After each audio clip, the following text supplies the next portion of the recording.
তো হ্যালো বন্ধুরা, তোমরা কেমন আছো? আজ আমরা আলোচনা করব 2022-এ যে ওয়েস্ট বেঙ্গলের এএনএম এবং জিএনএম পরীক্ষাটি অনুষ্ঠিত হবে তার লাইফ সায়েন্স থেকে কিছু অতি গুরুত্বপূর্ণ প্রশ্ন। তোমরা প্রশ্নগুলো অতি মনোযোগ সহকারে দেখো। তোমাদের সুবিধার্থে প্রতিটি প্রশ্নের মাঝে আমি কিছু ছবি দিয়েছি যাতে তোমরা ভালো করে সেটিকে বুঝতে পারো। প্রথম যে প্রশ্নটি আছে সেটা দেখো, সংবেদনশীল চলন দেখা যায় নিম্নের কোন উদ্ভিদের মধ্যে? আমি পাশে ছবিটি দিয়ে দিয়েছি, তোমরা উত্তর দেবার চেষ্টা করো। তো ঝটপট উত্তরটা দিয়ে দাও।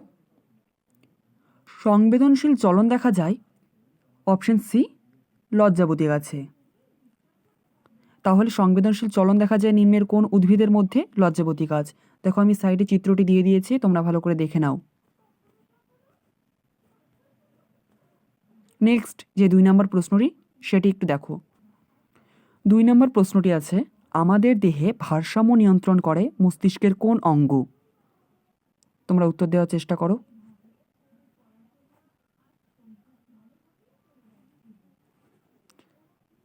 তো আমাদের দেহের ভারসাম্য নিয়ন্ত্রণ করে এই যে মস্তিষ্কে যে এই অংশটি দেখতে পাচ্ছ ব্লু কালারের, এটি হচ্ছে আমাদের দেহের ভারসাম্য নিয়ন্ত্রণ করে। এই যে আমি একটু দেখানোর চেষ্টা করছি, এটাকে বলে সেরিব্রাম। অর্থাৎ আমাদের দেহের ভারসাম্য নিয়ন্ত্রণ করে অপশন সি, লঘু মস্তিষ্ক। এবার 3 নম্বর প্রশ্নটি, আমাদের চোখের প্রতিসরক মাধ্যম হিসেবে কাজ করে চোখের কোন অংশ? আমাদের দেহের প্রতিসরক মাধ্যম হিসেবে কাজ করে চোখের কোন অংশ? এই উত্তরটা হবে, এই যে আমি এখানে দিয়ে দিয়েছি ছবিটা, একটু দেখো তোমরা, aqueous humour, option B. Option B হবে উত্তর।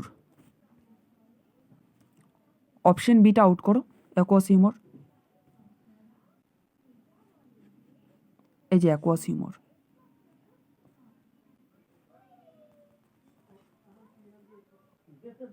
Aqueous humour. এবার আমরা চতুর্থ প্রশ্নটি দেখব, গমনের সময় মাছকে দিক পরিবর্তনে সাহায্য করে নিম্নের কোন পাখনা? তোমরা এখানে দেখছো যে আমি একটা সুন্দর ছবি দিয়ে দিয়েছি, এখানে মাছের প্রায় প্রতিটি পাখনাই দেখা যাচ্ছে। তোমরা ছবিটা দেখে উত্তর দেওয়ার চেষ্টা করো। উত্তরটা হবে অপশন সি। অপশন সি, পুচ্ছ পাখনা। এবার পঞ্চম প্রশ্নটি আলোচনা করব, হেটেরোগ্যামেটিক মানে মানে হেটেরোগ্যামেটিক যেটা সেক্স মানে পদ্ধতি, সেই হেটেরোগ্যামেটিক সেক্স পদ্ধতি মানে কাদের বলা হয়? এই উত্তরটা হবে, তোমরা একটু দেওয়ার চেষ্টা করো। উত্তরটা হবে পুরুষ। হেটেরোগ্যামেটিক মেল বলা হয় পুরুষদেরকে। পরের প্রশ্নটা, ফিলোসফি জুলজিক গ্রন্থটির রচয়িতাকে? ফিলোসফি জুলজিক গ্রন্থটির রচয়িতাকে? যে এখানে দিয়ে দিয়েছি বিজ্ঞানীর নামটি, ছবিটি দিয়ে দিয়েছি, তোমরা একটু দেখো।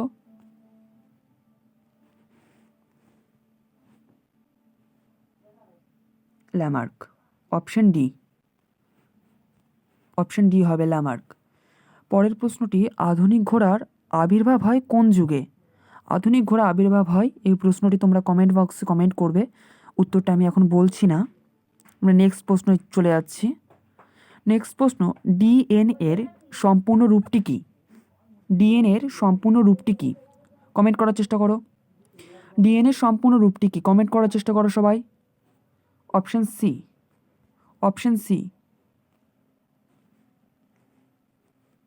অপশন সি হবে, ঠিক আছে।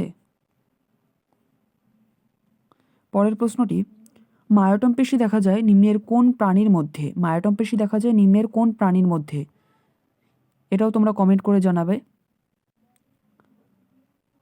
আজকের সর্বশেষ প্রশ্ন যেটি, সেটি হচ্ছে ডিডিটির সম্পূর্ণ রূপটি কী?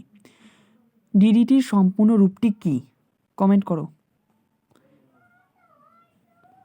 Option C, dichlorodiphenyl tetrachloro ethane.